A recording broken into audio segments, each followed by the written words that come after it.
The Last of Us opens with Joel pleading with his brother Tommy on the phone regarding some conflict in the workplace while his daughter Sarah sleeps soundly on the couch. Joel ends the call after noticing Sarah, then anxiously comes and sits down next to her. Sarah playfully tries to get him to lighten up, to which Joel initially resists, but as the scene goes on, we watch as slowly but surely his problems melt away as he more and more gets taken in by her innocence. And by the end of the scene, he even starts to joke around with her. It's a great opening scene because it really captures what Joel's life is, or at least how he perceives it. Joel's a guy who's lived a hard life, and this life has greatly affected his view of the world and how he approaches it, adopting a near nihilistic survivalist mentality which requires him to push people away and keep them at a distance in order to ensure his own safety. But every so often he meets someone who just charms him. This short scene is significant because it really sells the importance of Sarah, as she, through sheer innocence alone, is able to pull him away from the cruelty of the world, even if just for a moment. My baby girl. Following this, a series of unfortunate events occur. Now she's dead.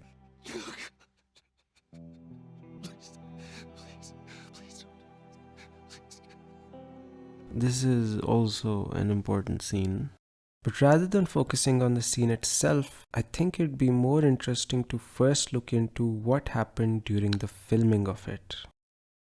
Before shooting started, Joel's voice actor Troy Baker requested that he be given at least a week's heads up before this particular scene is shot, since it'd be a taxing scene requiring both actors to tap into some painful memories. Troy and I were both kind of just like walking around for a while and just kind of getting into the zone, and well, my grandpa died when I was 8. He was like my dad, and so that's always what I use to get into that place. You know, I started recalling all those memories and starting pulling up all those feelings, and they're just right underneath the surface. When I walked back in, everyone realized that something was different. They kind of like calmed down, you know. Troy gave what many would consider a stellar performance. He himself commented that he thought he'd nailed the scene early on. However, writer and director Neil Druckmann kept pushing to reshoot the scene, and this took a heavy toll on both actors. We go through it again in 5th and 6th and 7th take, and I'm just exhausted. I'm crying between takes. And I'm looking at Neil going, this is really, really hard. After about 8 to 9 takes, Neil gives the okay, finally freeing Hannah and Troy from this hell. But then 2 weeks later, he calls me and he says, so we need to reshoot a scene. I'm like, cool, what scene are we doing? And he just looks at me. I said, dude, don't do this to me. And so once again, they go back into that place, and it was brutal. And so we go through it again, and it just feels fake, feels artificial. And Neil goes, go through it again. We start doing it again, and I'm getting madder and madder with each take. This is where some conflict between Troy and Neil finally comes to the forefront, the point of contention being how both approach this scene. Troy pictures it as a sudden loss that requires a passionate, emotional response, while Neil insists on making Troy follow these very exact beats. What's happening? This is happening. I can fix it. It's not working. She's going. She's gone. I'm broken. By Troy's perception, this takes the spontaneity and emotion of the moment away, making it feel artificial. But once Neil gets him to calm down and just trust his judgment, they finally shoot the scene we see in the final game. I'm gonna lift you up. I'm gonna lift you up. I'm gonna get you over here. Come on, baby. Come on, work with this. There are many like it, but this one is yours. Why don't you have a seat?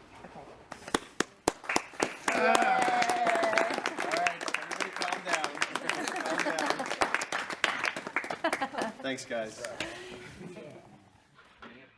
When Neil was asked about why this take felt right while the others didn't, he stated that he felt they could convey the same emotion with less. Hence, less is more became the game's philosophy. From its tight focused scope to its grounded set pieces to the scarce resources to the restrained dialogue and interactions, all the way to, of course, this scene, less is more is ever present. And all of this is done in service of its protagonist, Joel. Joel is characterized by repression and restraint. It's one of his major survival tactics, not opening up to people, nor even acknowledging the death of his loved ones so as not to get hurt. The reason these takes felt off was because Joel wouldn't scream to the heavens for mercy, but would deny the situation to protect himself up until the last second. I'm gonna be okay, baby. Stay with me. Now, one other technique utilized as part of the less is more philosophy is the artistic cut to black. The Last of Us loves to abuse the cut to black technique. It happens a lot. Sometimes it's used to sell a hit or when our playable character passes out, which is fine, but other times it's used right after a major event and it just feels like we're being robbed of important moments. We want to watch these scenes play out in full and to see how these characters will deal with it afterwards, but all we get is this, after which we arrive at the next segment as if nothing ever happened. Many may consider this incompetent or lazy writing, which it very well might be, but intentional or not, I think this once again demonstrates very well how Joel operates, by repressing it. In this scene, a sudden event occurs which takes us by surprise, but more importantly, Joel is surprised, and as soon as the shock fades away and the hurt settles in, cut to black. Later, when he's pushed to discuss the event, he simply refuses to. This scene lingers on for a bit longer because for the most part, Joel hasn't accepted it yet. But as the scene drags on and the realization begins to settle, cut away. This theory is given more weight in part 2 where Joel isn't the protagonist. Again, we cut to black when selling a hit or when the playable character passes out, but when it comes to these scenarios, there's no cutaway, and we're forced to witness every painful second, including the aftermath. So, by now, we've established a bit of who Joel is and the game's commitment to conveying that, meaning whatever end message the game has will be intricately tied to this character. But before we can get to that, there's still a lot more left to learn about him. Because while Joel wants to be this one-note survivalist machine, he's a person with all the complexities associated with being a person. And so the rest of the story sprinkles in all of these different aspects of his personality, and we get to see how these are shaped by, complement, and interfere with that core philosophy. For example, right after Sarah's death, we're thrown 20 years ahead post-outbreak with a much older and beefier Joel, who now works as a smuggler. He opens the door to find his partner, Tess, with a bruise under her eye, and immediately, Joel scoffs. The reason for his anger seems to be that Tess went alone to complete a job and the bruise indicates that she may have botched it. Hey, we had a drop to make. We had a drop to make. So I'll take one guess. The whole deal went south and the client made off with our pills. Is that about right? But if you just keep your eyes open, it's pretty easy to deduce that Joel's concern is less about the drop and more about Tess. He hands her a rag, asks her about her bruise, then eventually takes the rag back and starts treating her himself, all while trying to claim that he's pissed about a potentially botched job, even though she's already told him she completed it. So immediately we're shown a layer of Joel in conflict with itself, as well as his inability to reconcile that conflict. The best he can do is deny that he cares by clumsily painting a more detached picture of himself. And this habit of his becomes especially relevant later on when he constantly butts heads with Ellie because of it. Citizens are required to carry a certified at all times. Compliance with all city personnel is mandatory. Tess and Joel go outside and we're given a glimpse of how the world has coped after the pandemic. Basically, humanity has divided itself into different factions, with groups such as the military, which rules over quarantine zones, imposing strict control over its inhabitants. Then there are the Fireflies, who've dedicated themselves to finding a cure to the cordyceps virus, but have become more of a terrorist group than the saviors of humanity. Then there are also groups such as the Hunters and so on and so forth. But a lot of these world-building tidbits are mentioned either in passing or not at all, because, once again, we're looking at the world through Joel's eyes, and Joel couldn't care less. So the more important question is where he fits in this world. Joel and Tess are partners, but Tess is clearly the brains of the operation. She handles the negotiations, the networking, and the decision making. Joel is the muscle, a torturer who specializes in extracting information. It's grim, but it's this dynamic that allows him to find a place in the world with as little connection to others as possible. So he's found some stability under the status quo, but everything changes when Marlene, the leader of the Fireflies, comes to employ them for a mission. And the conversation that ensues is noteworthy as it highlights yet another aspect of Joel, his bitter cynicism.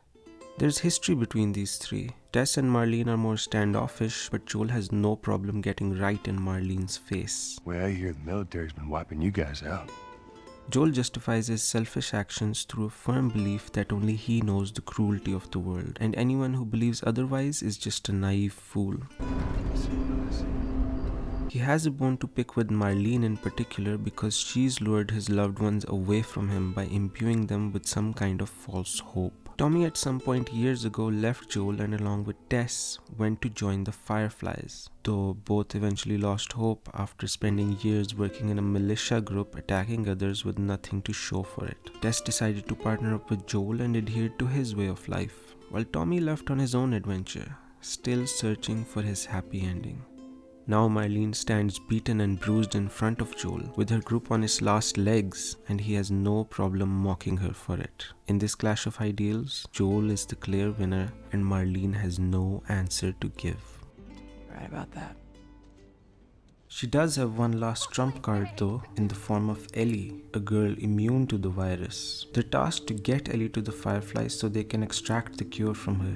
Joel is obviously more than hesitant to take the job, but Tess's faith is reignited and she convinces Joel to accept it. At first glance, it may seem like Tess and Joel are two people who share the same worldview, but in reality, a lot of the old Tess is still in there. It's just that unlike Joel, she's a lot better at masking her feelings. She's committed to helping the Fireflies again, but unfortunately, partway through the mission, Tess is bit and cracks in her facade begin to appear. Later they arrive at the meetup, only to find that the Fireflies there are already dead, and Tess finally loses it. No. No, no, no. In this world where everyone pockets their emotions, small moments like these especially hold meaning. Like Joel glancing at Sarah as he's genuinely touched by her gift before jokingly brushing it off. Or later, Joel taking a moment amongst the chaos to sink in the world falling apart around him before going back to business and helping Sarah. Or now Tess's face as her hopes are dashed and the tough girl persona completely breaks apart. These subtle expressions give us the best insight into these characters, as well as remind us of the buried humanity in there.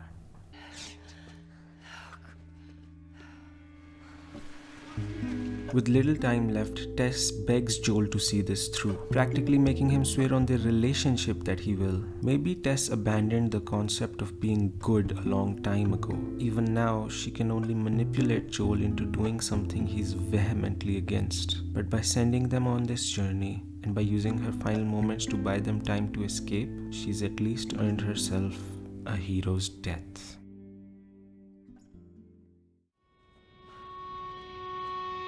Fuck!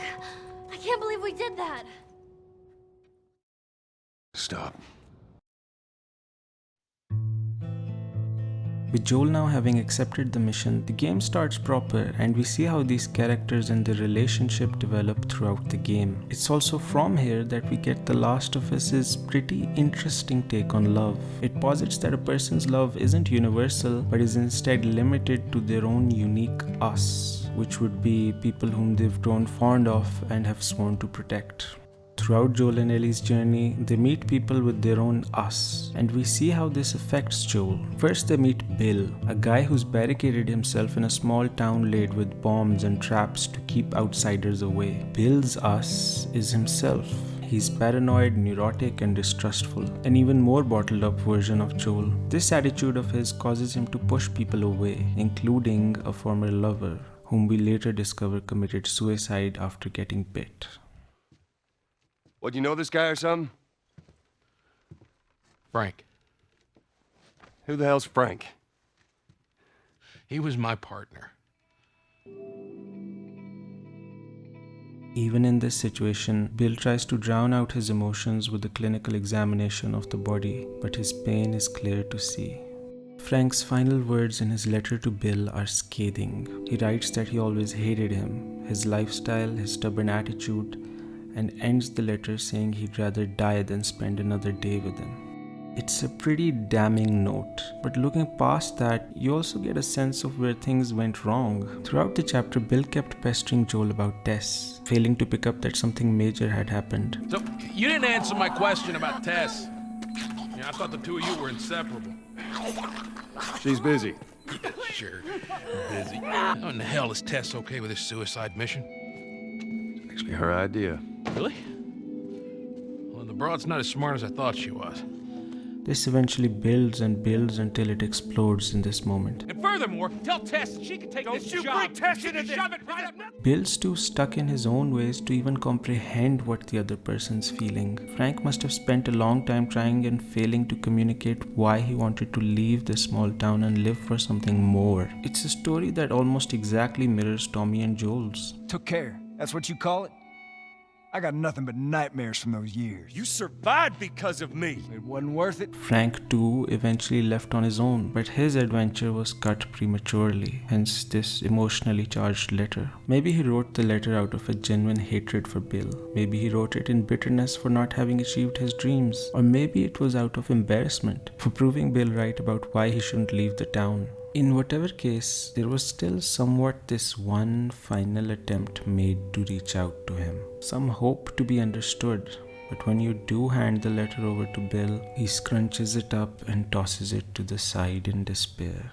In the end, Frank's words never get through to him, and all Bill takes away is a reinforcement of his way of life, which he doesn't realize caused all this. But witnessing this changes something in Joel. He'd been keeping Ellie at arm's length till now, but slowly begins to open his heart a bit. Bill's chapter was about reminding Joel the dangers of being alone, which is why it's in this chapter that we learn about this particular aspect of Joel. He actually sucks at talking to people. Look, Bill, about your buddy back there, that's a tough deal. And We square. we're square. And get the fuck out of my town. A natural side effect of shutting yourself off and not opening up to people would be that when you do try to talk to them, you'll come off as awkward and inarticulate. I'm Henry. This is Sam. I think I caught your name was Joel. Ellie. After Bill, we encounter the brothers Henry and Sam, whose us is each other. And there's a real bond that begins to form between these two groups. Both groups' dynamics clearly mirror each other, but that's not all they have in common. Henry is like a younger version of Joel, except that instead of a stern demeanor, he puts up a more playful one. But behind that exterior lies a really savvy survivor. He quickly recognizes that these guys are trustworthy and can help them survive, so he tries to impress Joel with his skills while also showing him that they have nothing to hide, all in order to get closer to him. And it works for the most part. Joel does drop his guard a few times, but also recovers immediately after. Like in this scene, where we learn yet another Joel fun fact. He's extremely nostalgic. Even in the rare moments he opens up to Ellie, he's almost always reminiscing about the past. Shut the hell up. Dead serious. It was Tommy's birthday, and that's all he wanted to do. So this is a rare moment of Joel speaking openly about himself while Ellie and Henry gather around to listen. But as soon as Joel realizes that he might actually be enjoying himself, he immediately dials down. What was it like? It was good. It was real good. Good. Can you believe this guy? Come on, man, give me details. Describe it. He fears the fact that there's a real chance the two of them could become friends. Joel's relationship with Sam is also noteworthy because even though Sam shows him a lot of hostility, Joel never suspects him. Quite the opposite, in fact. He protects Sam when they're alone, and even after getting betrayed, his anger is directed solely at Henry and never at Sam. The same goes for Ellie, who Joel implicitly trusted way before she gave him any reason to. As for why this is, the obvious answer would be that they're kids, and therefore remind him of Sarah, but it might also be a bit more than that. Joel's core philosophy is predicated on the assumption that humanity is cruel and selfish. So when faced with pure innocence, with all its goodness and naivety, he feels a need to protect it. This brings us to a scene that takes place a bit earlier. Joel is ambushed and nearly drowned before Ellie jumps to his rescue and shoots the attacker. However, instead of expressing gratitude, Joel has this to say. I'm glad I didn't get my head blown off by a goddamn kid. This causes a huge rift between them that lasts a while, but eventually Joel admits he would have died without her help and hands Ellie a gun, which, up until this moment, she wasn't allowed to have. On the surface, this feels like a wholesome moment of Ellie breaking down one of Joel's barriers and finally getting him to trust her with his life. But notice Joel's initial reaction after Ellie saves him. I shot the hell out of that guy, huh? Yeah, you sure did. It's pretty calm. Now notice his reaction after Ellie admits she's affected by it. I feel sick. And you just hang back like I told you to. Well, you're glad I didn't, right? I'm glad I didn't get my head blown off by a goddamn kid. The truth is that the reason Ellie was never allowed a gun was because he'd rather she never need to kill. So him finally giving in is a much more tragic moment than a wholesome one.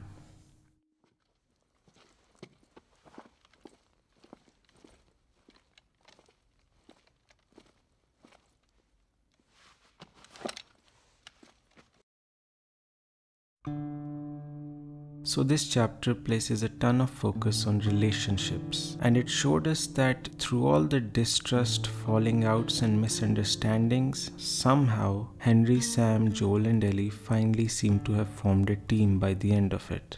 Although of course, in typical Last of Us fashion, everything goes wrong.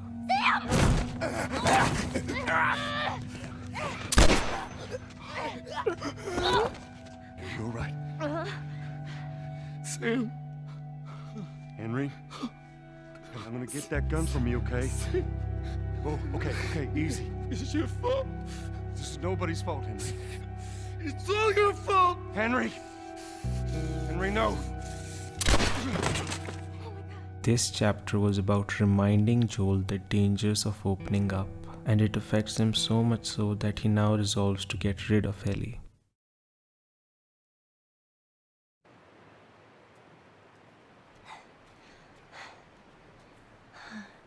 Jackson County. Means we're close to Jackson City, right? Shouldn't be more than a few miles. You ready to see dear old brother? The fall chapter begins and Joel and Ellie make their way to Tommy's dam. And Tommy's a pretty interesting character in his own right. Like Joel, he's had a tough life, but his response to it has been very different. Tommy saw the world one way, I saw it the other.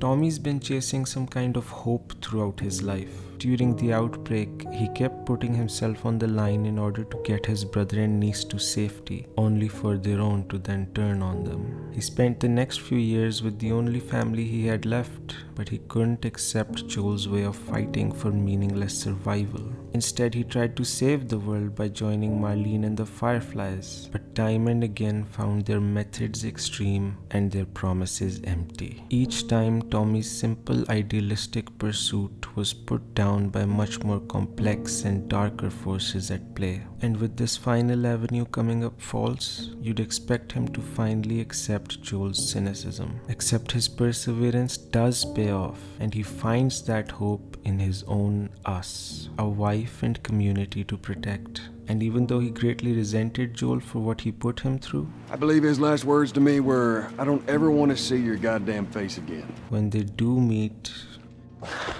How you doing, baby brother?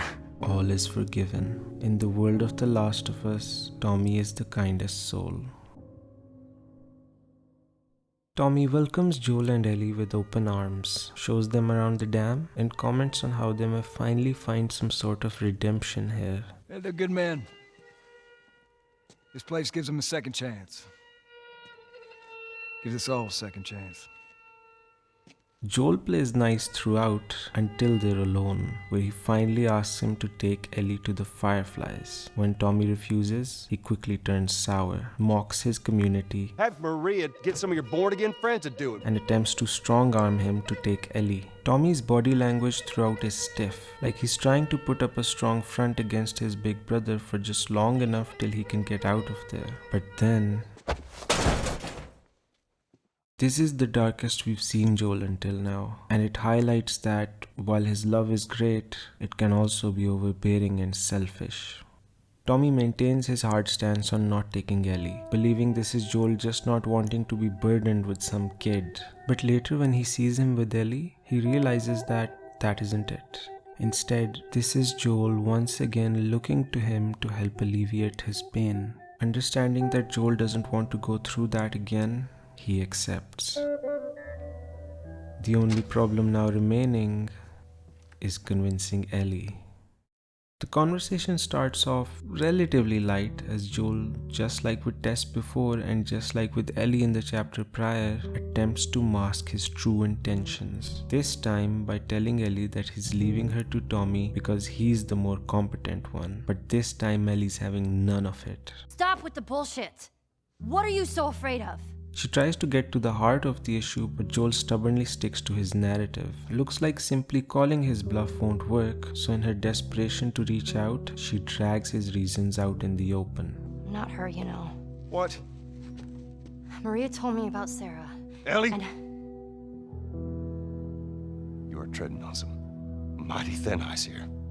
This is sensitive, dangerous area. But maybe by forcing him out of his comfort zone, they may finally have an honest conversation. To start, she wants to show him that he's not alone. I'm sorry about your daughter, Joel, but I have lost people too. You have no idea what loss is.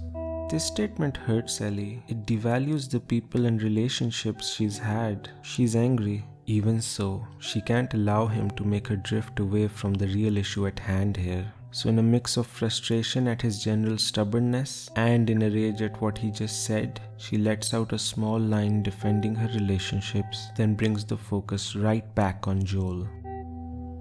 Everyone I have cared for has either died or left me. Everyone fucking except for you. So don't tell me that I would be safer with someone else, because the truth is I would just be more scared. Ellie has managed to persist through every trick thrown at her to maintain the pressure on him. But the thing with Joel is, the more you push, the harder he'll push back. And so he says what he knows would most hurt Ellie. You're right. You're not my daughter. And I sure as hell ain't your dad. And we are going our separate ways. Get it together. We're not alone. Ellie backs off, and Joel finally achieves what he set out to do. We're clear.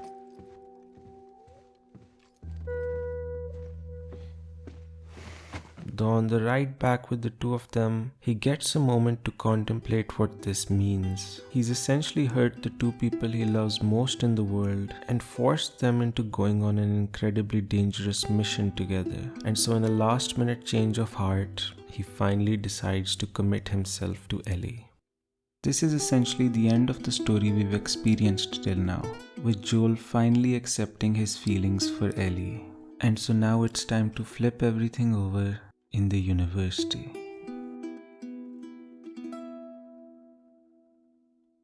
Joel and Ellie arrive at the University of Eastern Colorado, the supposed headquarters of the Fireflies, only to then find that they've long since moved to a hospital in Salt Lake City. This is a massive inconvenience to say the least, but a much larger problem lurks in the shadows. If the Fireflies have left, the university should therefore be empty, but we keep getting signs that we're not alone.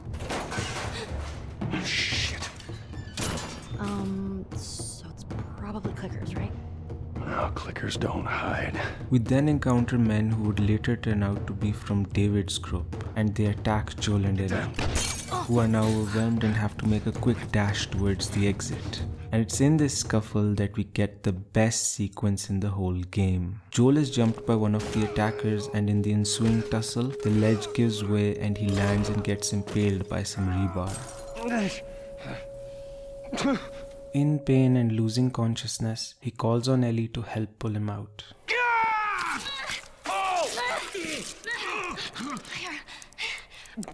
Let's get to the damn horse. And from there, we're forced to play as a struggling Joel trying to make his way to the exit.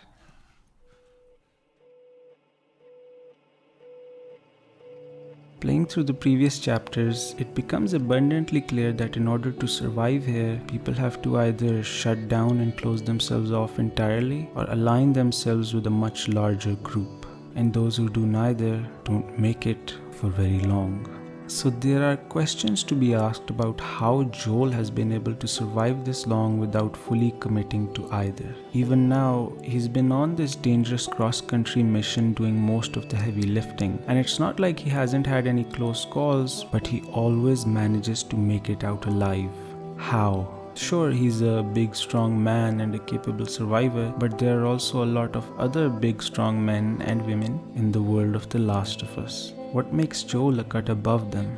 Well, it's in these close calls that we see the answer. In every instance, what we see is that whenever Joel is brought near death, he struggles desperately. In situations where anyone else would have given up hope, it's almost as if something activates within Joel and he wills himself out of it. But why? Joel's life is hell itself. Even before the pandemic, the small bits of info we get don't really paint a pretty picture. Forced to take care of Sarah alone at an early age, his wife either died or divorced. He couldn't muster up the energy to say which. Seemingly absent parents, never attended college, job at risk. The outbreak to him must have been like moving from one nightmare to another, and he adapted accordingly. We're shown constant shots of him passing out and jolting awake, highlighting both his exhaustion and the constant terror he lives in. What keeps him going? It's not like he has any desire for curing the world, nor does he hold a greater faith. In a hidden piece of dialogue, it's heavily implied that he has attempted suicide, but couldn't bring himself to go through with it. Why? Because ultimately, what Joel wants is some peace. He knows that dying without achieving that peace would mean having lived a meaningless life, and he can't allow himself to die unsatisfied. But he'll only find that solace through other people, because the thing that activates when his life is threatened is the same thing that activates when a loved one is threatened, although it's paradoxical. He wants to survive to find someone to live for, yet he can't open up to anyone in order to survive. But then there's Ellie. Through this girl, he may have finally found someone selfish enough not to let him go. But for now, Joel's arc is put on hold, and we now move on to Ellie.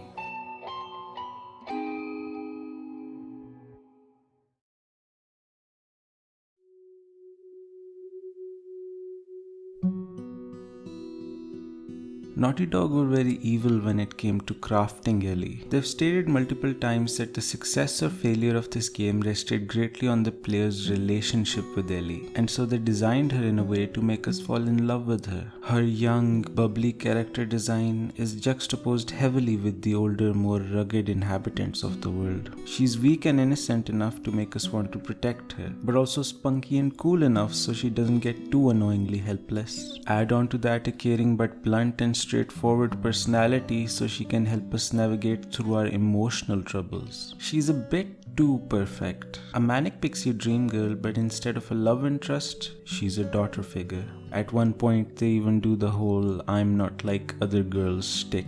Is this really all they had to worry about? Boys? Movies? Deciding which shirt goes with which skirt? If that was all there was to it, then she wouldn't really be too interesting of a character. Fortunately though, there have always been hints of something deeper. I'm scared of ending up alone. and this is what is explored in the winter chapter.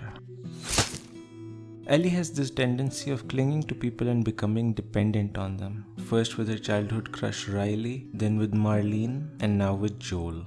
We know in this scene Joel was being selfish, but Ellie's reasoning wasn't all that pure either. She was terrified. So don't tell me that I would be safer with someone else, because the truth is I would just be more scared. Her spunky side isn't exactly a persona, but it is an aspect of her she's exaggerated to appear stronger. How is it that you're never scared? Who says that I'm not? And to use as a shield. What are you scared of? Let's see. Scorpions are pretty creepy. But although she has this tendency of clinging to people, she has no intention of being dead weight. And so she fights to be recognized as good support. But a support role is all she's comfortable with. You gotta tell me what to do. And with Joel now incapacitated, Ellie's worst fears are realized. The winter chapter serves as a test for Ellie, and that test Who's there? comes in the form of David. David is an intelligent, skilled survivor, as well as the leader of a large group, and he offers Ellie a way out to take all of her problems away. He asks her to join him and his group. And unlike everyone else in Ellie's life who abandoned her for one reason or another, David proves his commitment time and time again. Although this offer does come at a cost, that cost being her autonomy, her freedom to choose for herself. Because to keep her by his side, David also constantly lies to and manipulates Ellie, even puts her in a literal cage, claiming it's all to protect her. And most importantly, the nature of his love is a lot different than Joel's. You have heart. You're loyal. And you're special. Ellie must decide whether to give in to her fears or fight to overcome it. She chooses to fight. It should be noted though that despite all that David did and wanted to do, the offer he gave Ellie was genuine. He would never force himself on Ellie. David is, after all, a self-proclaimed man of faith. Lucky? No. No such thing as luck. Now, you see, I believe that everything happens for a reason. Sure. I admit, had me back there. For a second, you shook my faith. But only for a second. And he did honestly care for his people. This here's my friend James. We're from a larger group. Women, children. We're all very, very hungry. You know, I really wish you hadn't killed James. He's a good kid. Just doing his job. Through him, another specific flaw in Ellie is highlighted, as until now, she'd been blindly following what others had told her would be best for her, and so she had simply accepted Joel and Marlene's worldview. But it's that same logic that David uses to justify his actions. There is no other choice here. They didn't give us a choice. And you think we have a choice? Is that it? Guess what? We're shitty people, Joel. It's been that way for a long time. No, we are survivors. You kill to survive. And so do we. His way of robbing others of what they want for his own selfish reasons is another aspect that bears an eerie resemblance to them. It's important to acknowledge all this because it tells us that David is still a person. Simply dismissing him as a madman would be unfair. A lot of his dialogue plays on that, holding dual meaning. You think you know me? Huh? But he is ultimately a creeper though, and it's a relief seeing Ellie win and beat his head in. Again and again and again and again. It's very brutal. Stop! Although the quick cold kills of part 1 are bone-chilling, there's never any malice behind them. They're done either in self-defense or to prevent further retaliation. But this is pure rage. Ironically, the cruelest death in the whole game comes from the one most innocent. This is the small but significant difference between love and hate. With love, it's never personal. Everyone is just trying to protect their own. But when it comes to hate, the goal itself is to cause harm. Elsewhere, Joel wakes up and begins torturing two other guys to find out Ellie's location. This would be the second time we've seen Joel the torturer. It's a part of him that he tried to stay away from while he was with Ellie, but with her gone, he has no problem letting it back out again. Seeing both of them apart trying to survive like this really drives home how they complete each other. Joel teaches Ellie to combat the darkness while Ellie teaches Joel to appreciate the light. Without Joel, Ellie is purposeless, fearful, and prone to lashing out. And without Ellie, Joel devolves back into that pragmatic killer. Only together do they ever feel safe and push each other to be better. It's beautiful and a bit fucked up. Winter ends and spring begins.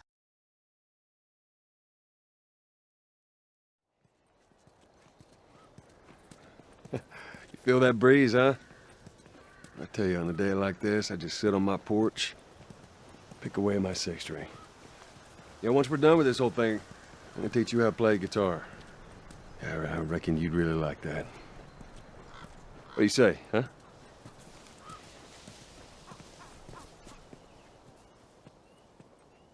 Ellie, I'm talking to you. Huh? Oh, yeah, sure, that sounds great.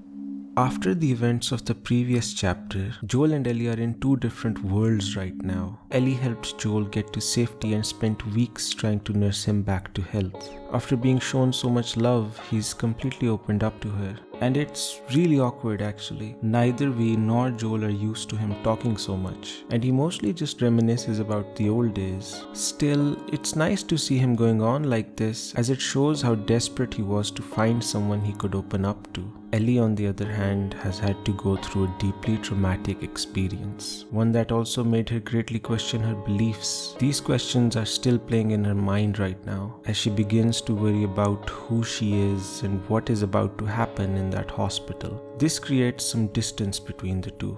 Everything all right? Yeah, I'm fine. Yeah, you just kind of seem extra quiet today. Oh, sorry. No, it's not. It's fine. However, all of these worries subside for a moment as we get to the giraffe scene. Oh, man. Wow. Imagery of giraffes have been prevalent in the game throughout, and almost always associated with children, or more specifically, innocence. You see it in Sarah's room, in the sewers next to the children's playroom, and there's even a little girl in the Tess chapter who sits behind a trash can clinging to a toy giraffe. If you approach her, she clutches the giraffe more tightly, as if refusing to let go of her innocence. We've talked about innocence a lot in this video, and almost exclusively in a positive light, but we're also shown what happens when you don't grow out of it. The giraffe girl is in a horrible state, defenseless. The children in the sewers were poisoned and put out of their misery when the clickers attacked. And Sarah died in Joel's arms. In order for Ellie to live, she has to let go of that innocence. Geeking out over some giraffes would be the last time she'll get to act like a child. And as the last few giraffes leave, the Ellie who speaks now has matured. We don't have to do this. You know that, right? What's the other option? Go back to Tommy's. Just be done with this whole damn thing. After all we've been through. Everything that I've done. It can't be for nothing. It can't be for nothing is the path Ellie's decided on herself. Whether it's right or wrong is an argument for another day. For now, we're just meant to see an Ellie who's starting to come into her own. Joel gets his own moment soon after when he accepts Sarah's photo from Ellie and therefore finally comes to terms with her death. The two began this chapter totally disconnected, but after once again helping each other navigate through their arcs, they find each other again. Well, no matter how hard you try, I guess you can't escape your past. Thank you. Following this, a series of unfortunate events occur. Now we're here. Hands in the fucking air! Come on, man.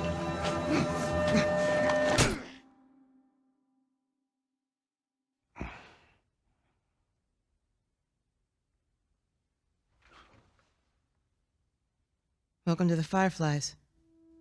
Marlene re-enters the story, having survived and making it to the hospital herself somehow. She informs Joel that Ellie is safe, and they both briefly discuss their miraculous journey to this point.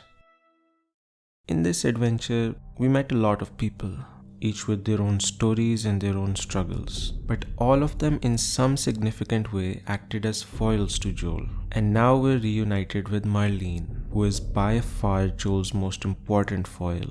Not only are their pasts intertwined through Tommy, Tess and Ellie, they're also just very similar people, albeit with very different philosophies in some very key areas. Both are incredible survivors and cutthroat leaders with strong beliefs. You survived because of me! There is no other choice here. Both stubbornly believe they have it worse than anyone else. Whatever it is you think you're going through right now is nothing to what I have been through.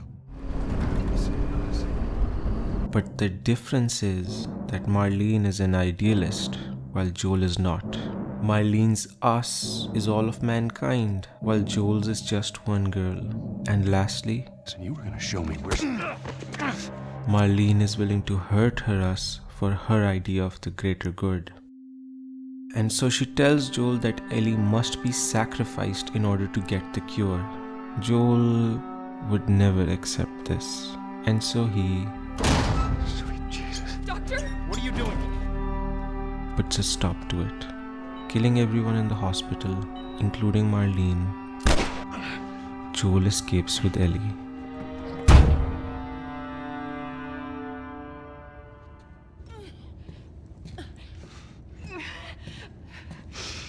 Wait! Let me go! You just come after her. Later, when Ellie wakes up, he lies about the whole thing, and the chapter ends. I'm sorry.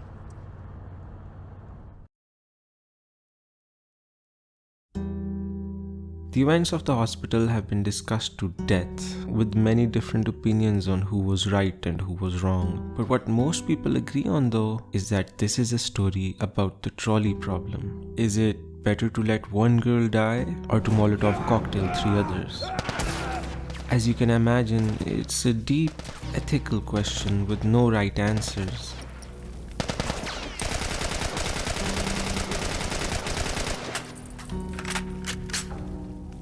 And it's believed that this game ultimately turns that question on to us, asking us what decision we would make in such a scenario. I've never read the ending this way, because sure, it does present us with a trolley problem, but I'd feel pretty stupid for asking what I would do when the game couldn't care less what I want. You're still forced to kill the doctor anyway.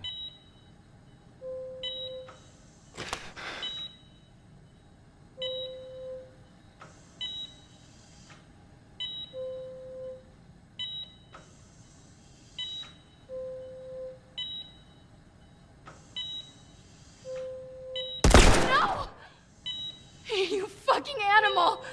What's more important here is what Joel would do. After all, the thematic through line has always been Joel and Ellie, not the trolley problem. This game, this whole video has all been about Joel and Ellie, with each character complementing them in some way. There has to be a reason for that, so the key to the ending lies with the characters. Many believe Joel to be the hero and his actions justified. They point out Marlene's desperation and the Firefly's constant incompetence. They almost shot the girl they were meant to protect. They were constantly being pushed back by the military, and they had a history of taking radical measures on false leads. Then there are the slim chances of actually extracting the cure, as well as the handling of its distribution. All of this is true, but is that really what Joel was thinking about? The ending of the game is the opening inverted. Joel carries his daughter in his arms. It's okay, baby. We're safe. We're safe. I got you. I got you. He drops his guard and shows some faith. Hey, we need help. Maybe it was meant to be. Gets betrayed. And in the end, he's there trying to save his daughter's life. All of this is to show us where Joel's head was at. He wasn't thinking of the probability of success and distribution, or of Firefly incompetence, or maybe even of Ellie. All he wanted to do was avoid a repeat of the hurt he experienced back then. His intentions were completely selfish, as were Marlene's.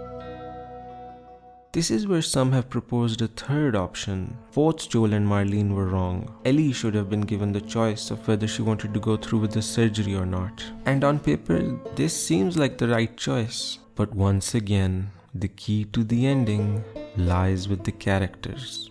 Based on what we know, Ellie would have chosen to give up her life, but it isn't as simple as that. When Joel refused to talk about the dead here, and here, we fail to recognize that Ellie mentions them constantly. Ellie is obsessed with the dead. In part 2, she wears clothes similar to Riley's, has her hair up like Tess, and keeps Sam's toy by her desk. It goes beyond simply honoring them, and part 2 further drives home that point. She wants to do right by them, but out of a sense of obligation rather than desire. This isn't like Tess, who always dreamed of saving the world, but gave up on that dream to become a cold survivor until finally redeeming herself by dying for a noble cause. Ellie's dreams have always been separate from that. Finding a cure wasn't a source of hope for her, but a source of anxiety. Giving away her life would have come about as a result of her survivor's guilt, something she's been suffering from ever since she and Riley got bit way back when. Later, Joel even tries to show Ellie that her interests lie elsewhere, and that she can find meaning beyond all this, though her survivor's guilt continues to haunt her. Regardless, it wouldn't have been a satisfying end for her thematically, nor would it feel all that morally right. That isn't to say that this suggestion is discounted as an option. There's still a strong case for it. But like all the others, it's been muddled a bit. And so once again, we're left with no real answer. And there isn't meant to be one. Whatever belief you hold regarding which option is correct, the ending is designed such that there's a good argument for and against it. There will never be a clear answer to this trolley problem. So despite what it may seem, the message of the game won't be found here.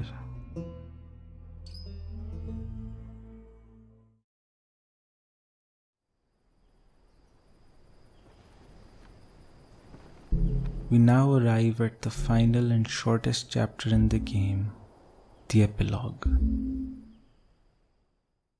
Joel and Ellie return to Tommy's, having given up on the Firefly mission. And the gameplay sequence here is pretty straightforward. Just a short jog and a climb later on, but the way this whole sequence is presented is really odd. When the gameplay begins, we're placed in Ellie's shoes rather than Joel's, and the game stops us 3 times to make sure we're staring at Joel's back throughout, as he once again just reminisces about the past, at one point even saying this. Don't think I ever told you, but Sarah and I used to take hikes like this. I think the two of you would have been good friends. I think you really would have liked her. I know she'd have liked you. In particular, the third time we're stopped, we're made to wait until Joel turns around to help us climb up. And there's just this brief moment where we're looking up at him, questioning what he's thinking and how we feel towards him after the events that have transpired. Yeah, I got you. The way this whole sequence is framed, coupled with the fact that Ellie's stance on Joel is kept ambiguous in the end, makes this feel more like a what would you do scenario. It's trying to evoke contemplation. By this point, we've been given all of the relevant information we'll need about this character. His past, motivations, fears, desires, philosophies, hobbies, and even other little tidbits. We're given all of this information and now we're being asked to make a judgment on him. Maybe you go through this section and see Joel the hero, who spent the story learning how to love again and in the end, through that love, overcame his own fear of death in order to save a little girl, whose death he can't allow for whatever grander excuse provided. When he mentions Sarah here, it's an expression of love, telling Ellie that she's as important to him as his daughter was, making the story come full circle.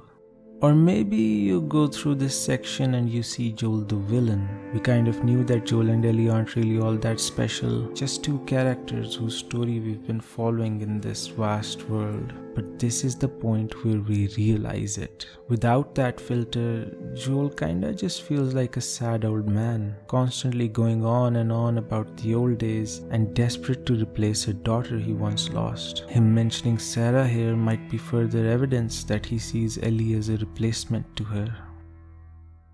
Or maybe you have some other reading. Maybe you can understand and forgive the actions at the hospital, but believe it's the lie that was wrong. Maybe Joel here was just trying to alleviate his guilt, both for robbing Ellie of her choice and for wasting a chance to save humanity. After all, both Joel and Marlene knew that this was a step ahead in depravity, even for them. So this might be Joel trying to convince both himself and Ellie of why he did it, in his usual inarticulate way. There'll be wildly different interpretations of this character, all reflected in this section. This is a game about judging people, and if there's anything I've learned from The Last of Us, it's that we tend to view people through the lens of their worst actions, and just how limiting and arbitrary that measurement of judgment is. Any discussion regarding Joel has to be centered around the events of the hospital, but doing so ignores so many other aspects of his character, and unfairly highlights a few others, hence it's limiting. To explain why it's arbitrary, suppose this was the ending of The Last of Us. No! Let go of her! Let go of her! No! In such a scenario, I'd imagine the number of people calling Joel the villain would be a lot less, and the number of people calling the Fireflies the villains would be a lot more. But it wouldn't change what Joel was about to do, nor what his intentions were, just like how the actual ending doesn't change what the Fireflies were going to do. Similarly, for those who believe Joel to be a hero because they think a cure couldn't be found, suppose some new information pops up which would confirm that humanity would in fact have been saved. The writer did say the Fireflies would have been successful. So does that automatically make Joel the villain? Seems like a pretty frail and flippant justification. Basically, we're trying to judge this character without taking his character into account. Every part of this game stressed on taking a very intimate look into all aspects of this one guy. Yet, despite that, all the arguments and perspectives surrounding him are heavily skewed in some way, while discarding most of what we've seen. And what we've seen is just a person with both a great capacity for good and a great capacity for evil. Just a morally grey person in a morally grey situation. But here at the very end, when it asks us to pass a final judgment on him, we're left to our own devices. The game leaves us without guidance and refuses to comment on it. For now at least. The sequel was seen as the answer. While part 1 never gave its comments, part 2 would have to. And it did. But it wasn't what you'd expect, because instead of telling us what the quote-unquote correct interpretation was, it tells us what the wrong ones were. To oversimplify, part 2 states that all these takes are fine, except for the extreme black and white hero and villain ones. To drive home this fact, part 2 explores how that idea is dangerous. It's filled with characters who hold very extreme views of the ending and of each other, and they act on those beliefs to horrific results. At the end of the day, the reason why the ending was so grey and complex was exactly to make us acknowledge that it is grey and complex, instead of trying to simplify it in absolute terms. Stripping nuance to justify or vilify will only lead to disaster. That is the warning The Last of Us gives us. That, more than anything, is the message of The Last of Us.